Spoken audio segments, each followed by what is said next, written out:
Orient electric के बारे में इस पर बात तो नहीं हुई थी कहीं पिछली बार? चल हुई थी। चलिए फिर अभी देख लेते हैं इसको। फिलहाल एक सवाल दूसरा लेते हैं। के सॉल्व इंडिया, इसके बारे में राहुल बल्वे जी का सवाल है और शिकायत भी की है इन्होंने कि 2-3 बार सवाल रखा, हम ले नहीं पाए। सॉरी बल्वे साहब। चलिए आज आप खुश हो जाएगी। अब इनको जानना है कि लंबे अवधि के लिए शेयर कैसा है, नीचे कहाँ खरीदना चाहिए। पहली चीज, खरीदने लायक शेयर आपको लगता है या नहीं लगता है? के सॉल्व, KSOLVES।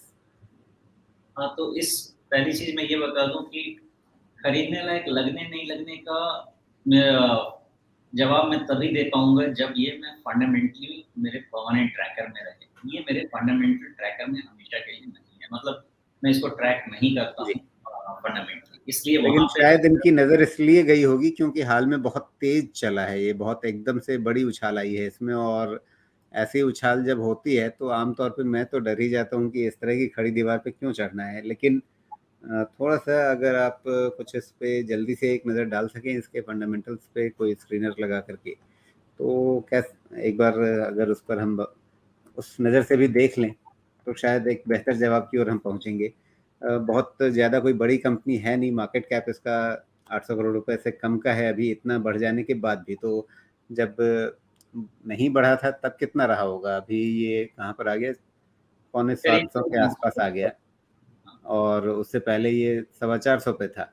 तो सोच लीजिए, मतलब जहाँ से ये चाल बनी है वहाँ ये 500 करोड़ रुपए के आसपास की कंपनी रही होगी। वैल्यूएशन कितना है? अगर आप इसका वैल्यूएशन देखें तो ऐसा कोई वैल्यूएशन के लिहाज से अगर देखें या बाकी चीज़ें जो हैं अच्छी अगर इसमें कुछ लगती हों आपको, एक दिलचस्प चीज़ ये है कि इसका प्रॉफिट जो है वो मतलब कोई 1-2 बार नहीं बल्कि पिछले 5 साल से अच्छी गति से, अच्छी रफ्तार से बढ़ता हुआ दिख रहा है। और इसके मुनाफे के जो आंकड़े हैं मेरे सामने, वो आंकड़े ये दिखाते हैं कि इसका लगभग 1 करोड़ रुपए के आसपास का तिमाही मुनाफा होता था, जो बढ़ के पिछले समय में कंसिस्टेंटली, बहुत मतलब कोई उतार चढ़ाव वाला नहीं, कंसिस्टेंटली अब 7 करोड़ के ऊपर आ चुका है इस जनवरी मार्च 2023 की तिमाही में। तो ये तो कहीं मुझे, मतलब सिर्फ अगर इस नेट प्रॉफिट के आंकड़े को मैं देखूं तो मुझे लगता है कि ये कंपनी बहुत अच्छे रास्ते पे जा रही है। तो जो प्राइमा फेसिया जो इन्होंने चुना है वो शायद ठीक लग रहा है कि हाँ, कंपनी तो कुछ दम है, तभी मुनाफा इस तरह से कंसिस्टेंटली बढ़ रहा है। थोड़ी बहुत चीजें मैंने देखने की कोशिश की है इसमें। पहली चीज ये समझ में आती है कि against the growth, profit growth, इसके वैल्यूएशन कॉमेंसरेट चल रहे हैं। तो वैल्यूएशन का बहुत असर नेगेटिव सोचने को तो नहीं है, लेकिन जिस तरह से रिसेंटली वैल्यूएशन एक्सपैंड होने की कोशिश कर रहे हैं, शायद कंसर्न अब आना चाहिए। दूसरी चीज ये है कि इनका बिजनेस का जो सेगमेंट है वो बहुत सारा डाइवर्सिफाइड सेगमेंट दिख रहा है मुझे। तो अब इतनी जल्दी, या मुझे पता भी नहीं है 400 करोड़ की कंपनी में उतनी एनालाइज नहीं करता हूँ, बिकॉज आप बहुत मास में नहीं खरीद सकते हैं। पर्सनल होल्डिंग के लिए तो 25-50 करोड़ की भी स्टडी कर लेते हैं। लेकिन सवाल ये होता है कि इस कहाँ से कितना बिजनेस आ रहा है, प्रोपोर्शन क्या है, क्योंकि इनका एक्सपोजर जो समझ में आ रहा है बहुत ही डाइवर्सिफाइड है। तो कह रहे हैं रियल स्टेट में भी है, हेल्थ केयर में भी, हर तरफ सॉल्यूशन प्रोवाइड करते हैं। एक जो इनके फेवर में जा रहा है वही कि इनका हो सकता है कि जो फिनेंस वर्टिकल हो, बीएफएसआई वर्टिकल हो, उसमें इनका एक्सपोजर बहुत कम जा रहा हो फॉर द मोमेंट, वो उनके फेवर में जा सकती है बात। लेकिन इसके लिए डिटेल कंपनी जाना बहुत जरूरी है, जो मुझे नहीं पता है, इसलिए फंडामेंटल्स पे उतना मैं नहीं जा पाऊंगा। वैल्यूएशन कॉमेंसरेट है अगेंस्ट द ग्रोथ जो कंपनी दे रही है, प्लस 2 साल की लिस्टिंग है, 2-2.5 साल की लिस्टिंग है। तो जी। अभी नई कंपनी है, तो उसमें भी कोई खराबी नहीं है। नई कंपनी बहुत अच्छी आती है, जी। कम मार्केट कैप पे और काफी अच्छा परफॉर्म करती हैं। तो इसको आप ट्रेड करें तो ज्यादा अच्छा है।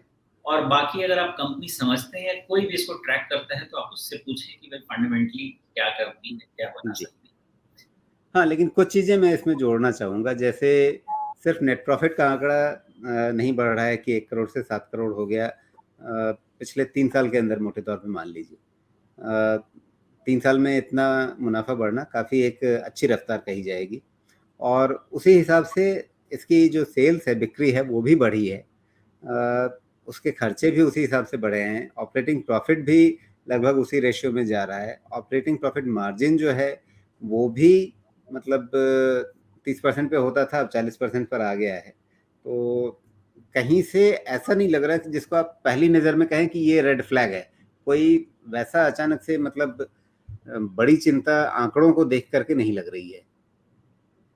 नहीं, देखिए मार्जिन ऑपरेशनल लेवल पे मार्जिन का एक्सपैंड होना बहुत तरीके से हो सकता है। ऑपरेटिंग लेवरेज किक ऑफ हो सकता है, आपके कॉस्ट बहुत कम हो सकते हैं, बिकॉज़ इनका ऑपरेटिंग मार्जिन आप देखें तो अचानक से कब से बढ़ा है, आपका 21 के क्वार्टर में बढ़ा है। जहाँ से हो सकता है कि जब कोविड लेड रिस्ट्रिक्शंस ईज़ हो रहे थे, तो उसके बाद का ये असर हो सकता है कि मार्जिन ठीक-ठाक हो रहे हैं। लेकिन इतना लंबा डेटा नहीं है कि इनके मार्जिन को ये हम कह सकते हैं कि इनका margin due to covid shrink हुआ और मतलब कोविड के बाद मार्जिन एक्सपैंड होना शुरू हुआ। इनका मार्जिन पहले बहुत कॉम्प्रेस्ड था, मार्जिन बाद में एक्सपैंड होना शुरू हुआ है। तो जब तक इस चीज़ को अंदर से जाके समझा नहीं जाए, जाना नहीं जाए, 6% का मार्जिन 15-12 13% 45% ये बहुत ज़्यादा एक्सपेंशन है।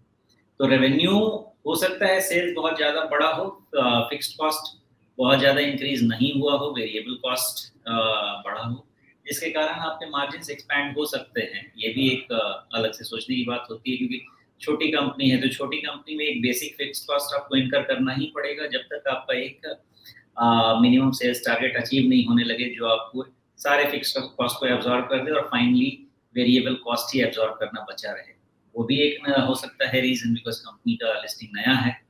तो सारी चीज़ों को समझ के ही आप ये डिटेल कह सकते हैं, मेरा ऐसा अंदाज़ा है। जी। तो फिलहाल चार्ट के हिसाब से क्या करना चाहिए? मतलब जो आइडेंटिफ़ाई किया है इन्होंने, इनके लिए अभी सलाह क्या रहेगी? आपने कहा कि ट्रेडिंग के हिसाब से पहले देखिए और उसके बाद इन्वेस्टमेंट के बारे में बाद में सोचिए। तो ट्रेडिंग के नज़रिए से तो फिर कहेंगे कि बहुत चढ़ गई है अचानक से। हुँ, चढ़ गई है और आज के डेटा में प्रॉफिट बुकिंग ट्रिगर्ड भी है। अब ये प्रॉफिट बुकिंग हो सकता है कि 612 वाला जो बॉटम है, उसके पास रुक जाए। ओके, अगर रुक गई तो अच्छा, लेकिन 585, ओके, 2 मार्कर रखने के मुझे आइडिया लग रहा है। 610 से 15 के रेंज में अगर मिलता है तो बाइंग करने में कुछ खास दिक्कत नहीं है, और 585 के नीचे अगर बंद होती है तो फिर ये वापस इसका जितना भी मोमेंटम बना है, ये सब मोमेंटम छूट जाना चाहिए। तो 610 15 से 585 ठीक है, 4-5% के आसपास का रिस्क है, वो ट्राई किया जा सकता है, और उसमें जितना करेक्शन पुल अप है वो भी जाएगा। और इससे ज़्यादा अगर 585 के नीचे बंद हुआ तो मुझे लगता है जितना भी इसका हायर लो का मोमेंटम बना है वो छूट सकता है। जी।